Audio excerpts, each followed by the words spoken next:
All right, everyone, we just got one massive topic to cover today, but it has to do with a few different Nintendo Switch news stories going around online that kind of all tie into each other and paint a picture that the Nintendo Switch may be starting to face a big problem when it comes to cloud gaming and when it comes to being left out of the conversation for Nintendo Switch ports as a whole. And I want to talk about what this means for the future of the console as we approach the back half of its life cycle.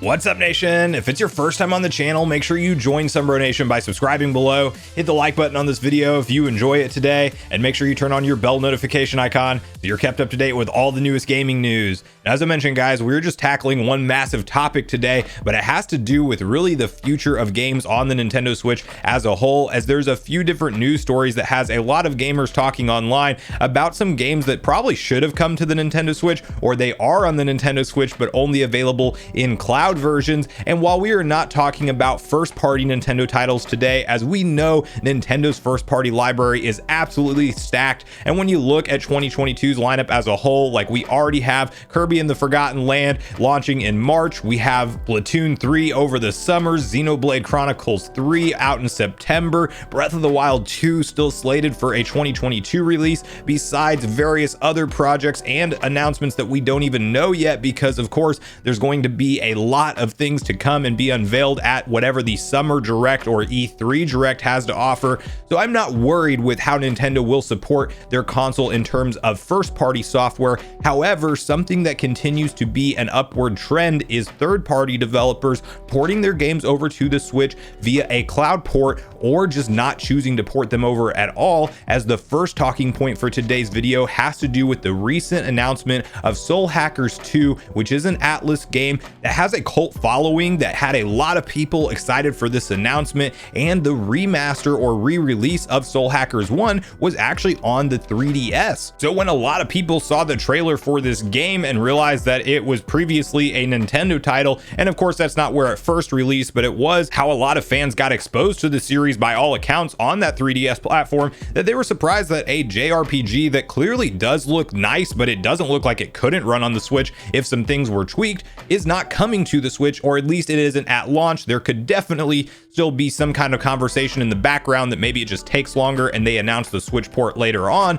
But regardless, you have a big title that a lot of fans were looking forward to, that now, you know, if you own a Nintendo Switch only and you don't own the other platforms, you just have to miss out on this game that looks like it would be a fantastic fit for the Nintendo Switch, especially when you look at the landscape of JRPGs availability on the Switch and how it would stack up with the ever-growing RPG and JRPG fan base on this console. Like, it would just make so much sense to bring it over. Now, there's a couple quick points to make when you have the conversation about ports coming over to the Nintendo Switch, as the other platforms are all based off of an x86 architecture right now, whereas the Switch is a ARM processor, and so regardless there has to be extra work put in and more work put in typically to make a game optimized for the Nintendo Switch, not to mention the fact that we are still using a Tegra X1 processor, which probably means that it needs a lot more tweaking than it would if it was something more current gen and more powerful, as we are seeing in 2022 with all of the new chipsets that are out and available now. Granted, there's large shortages going on, which is part of the problem, and maybe even the reason that the OLED wasn't capable of upscaling to 4K. But regardless, we are seeing either games that should come to the Switch be totally left out of the conversation, or as in the case of the next few games that we will talk about, the developers do choose to release a version for the Switch, but it is a cloud version. And a cloud technology, while it does have very good upside for the future of gaming, like hopefully one day you can game anywhere you want and continue off on your same save file, whether you're doing that on a tablet with a wireless controller, you know, whether you're in the airport and traveling and you want to pick up on your home console game. Like, cloud gaming is not a bad thing, but the reality is right now where it stands in 2022, the technology is just not there, and the latency and lag times are simply too high. And while there is some better tech that maybe Nintendo could implement that we will talk about in the back half of the video, I definitely feel like like at this point in time, a cloud-only version coming to Nintendo Switch is a big problem, not to mention the fact that it takes away part of the functionality of the entire console, as it is marketed as a hybrid console, so you can take it on the go with you. But how are you going to play a cloud game on the go in 2022, short of, a 5G hotspot? Yes, there are options, but it's clunky and it's not designed to be that kind of experience. And if you want to talk about home internet latency being bad, 5G and 4G and everything that is out on the mobile network is far worse. So of course, a big recent example of games that could have thrived on the Nintendo Switch, sold very well and been very good fan experiences through and through, are the Kingdom Hearts collection, as all of those games just seem like a match made in heaven for the Nintendo Switch platform. I know Nintendo fans were very hyped for the announcement, and then beneath the announcement you see cloud only versions, and it's like, okay, sure, maybe Kingdom Hearts 3 would have taken some extra development time and really have to tweak some things to make that game run on the Switch. All of the other versions of the games that are included in that collection could have easily be run on the Switch, as they were originally PlayStation 2 titles, then of course upscaled and remastered. But regardless, those games can run natively on the Switch, and I would have loved to see at least Square Enix put in the extra development time to make a cartridge version for those games, especially the earlier ones on, even if you can only enjoy the first half of the series or the first mainline games in the series in a playable frame rate and a very enjoyable experience. At least that's better than all games being cloud across the board. And I think at one point there was somebody at Square Enix that said that they would kick around the idea of whether or not it would be worth it for them to eventually bring them over as native ports, but I think that that is very unlikely, and if they were going to do it at all, they probably would have done it when they announced these games to begin with. We then have, of course, Dying Light 2, which a lot of fans are hyped for, a Nintendo Switch release. However, this game was actually already scheduled to be out on the Nintendo Switch as a cloud port, but it's been delayed by 6 months, which is very interesting to begin with, because it means they're having technical problems getting it to run correctly through the cloud. And that's just another continuing problem with this technology right now in 2022. As you know, you can almost release a broken, unplayable game, and people are like, oh, well, it's a cloud version, so of course it's not going to run well. Like, that's literally the expectation with this technology right now. And so that's not the way you should lead any kind of title release for the Nintendo Switch, when cloud tech is the only option for that game. Or if you could have put in the development time and you just chose to do cloud, it's the same thing at the end of the day. Now, the last Switch news story that's floating around online that really backs up this sentiment as a whole, and even has third-party developers feeling frustrated with sales when they only release something like a cloud port to the Switch, we have again Square Enix in the news, as they have just went on record stating that they have been very unhappy or dissatisfied with the launch sales of Marvel's Guardians of the Galaxy, which you may know is available on Nintendo Switch, but only as a cloud game. And I would theorize that the Switch user base of 100+ million consoles out there would have picked up this game at a much higher rate if it was running natively, which you again can argue is hard to pull off on the Switch's hardware. But it comes down to the developers at the end of the day on if they're going to choose to take the easy path and just throw it out there on cloud, or if they're going to slow down and do the development time that they need to.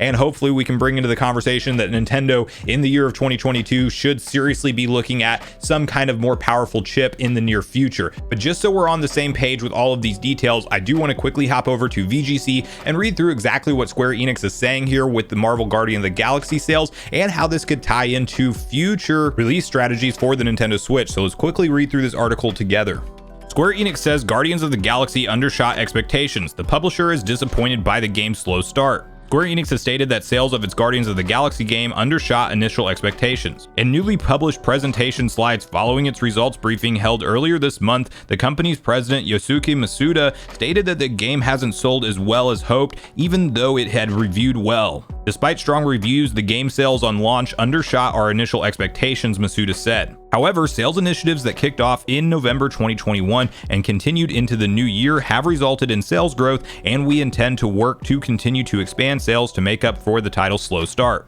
This is the second time Square Enix has expressed unhappiness at an initial sales of a Marvel licensed game. In November 2021, Masuda said that Square Enix needed to learn from disappointing performance of Marvel Avengers, claiming that the developer Crystal Dynamics was a bad fit given its lack of experience with the games as a service model. Guardians of the Galaxy is a single-player, story-driven, third-person action-adventure game which was developed by Eidos Montreal and was released on October 26, 2021 for PS4, PS5, Xbox One, Xbox Series X and S, and PC. The game was released to a generally positive reception on the Xbox Series X. Version currently has a score of 84 on Metacritic, while the PS5 has a score of 80. The game was also released on Switch, albeit as a cloud version that was streaming only. This version was significantly less well received with a Metacritic score of 58.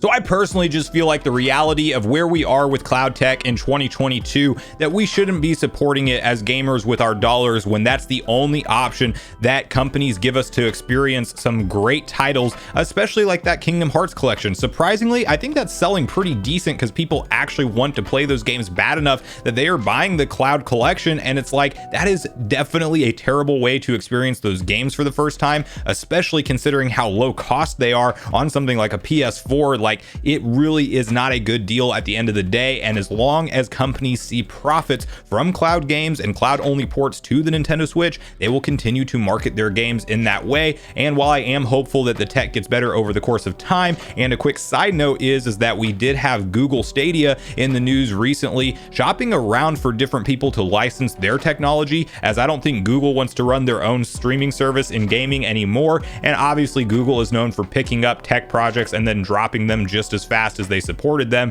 So it looks like they may just market the technology to license out to other companies, which, if we are talking about a cloud only reality for certain games on the Switch, I do think Nintendo should look into that, because by all accounts Stadia runs a lot better than the tech that we see games run through on the Nintendo Switch right now today. But at this point in the video, guys, I want to hear from you personally on how you feel about cloud only versions when they are marketed to Nintendo Switch at a full price release most of the time. Do you personally tend to pick them up and enjoy cloud experiences, or are you kind of like me where you feel like at this point in time it is a lazy way and a lazy option for developers, and maybe you just think it's time for the Switch to ultimately get a chipset upgrade so it's a lot easier to bring over some of these higher graphic fidelity games to the Switch? But regardless of where you land on the issue, I want to hear from you in the comments down below before you leave the video, as I do look forward to getting a back and forth conversation started with you all around this topic. Make sure you check out yesterday's video if you haven't already, where we covered the brand new massive leak that dropped online that suggests that we are getting a separate Fire Emblem game potentially this year in 2022, besides the already announced Warriors project. Also, please make sure you like, subscribe, turn on your notification bell, and I will see you guys in the next video.